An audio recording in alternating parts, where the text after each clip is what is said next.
বোন আমার, 12 বছর 15 বছর বয়সে তুমি কেন বিবাহের পূর্বে আরেকজনকে তোমার শরীর ধরতে দাও? আর যুবক ভাই আমার, কি বলিস কি তুই?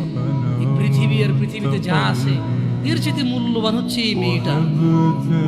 তো এরকম মূল্যবান একটা জিনিস ওর ধরে ছুঁয়ে তুই ওকে ওর মূল্য কমিয়ে দিবি? এত বড় জুলুম ওর প্রতি তোর! তুই আল্লাহকে ভয় করিস না তাই বলে এতটা এতটা কি বলিস তুই? তুই কি কারো গাড়ির গ্লাস ভাঙছিস জীবনে? না।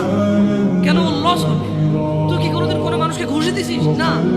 কারণ তাহলে ও বেচারা কষ্ট পাবে। তুই কি জীবনে কারো পেটে ছুরি ঢুকাই দিছিস? না। ও মরে যাবে, তাহলে ওর ফ্যামিলি ক্ষতিগ্রস্ত, লসে পড়ে যাবে। তুই কি কারো টাকা মারছিস কোনোদিন? না। তাহলে ওর ফ্যামিলি টাকার কারণে কষ্ট পাবে। তাহলে তুই কেন তুই এত ছোট ছোট বিষয়গুলো খেয়াল রাখিস যে আরেকজনের লস হবে?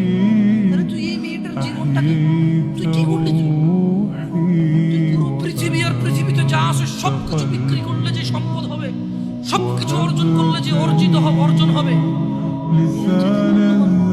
তুই ওকে সতীত্ব থেকে বের করে নিয়ে আসলি।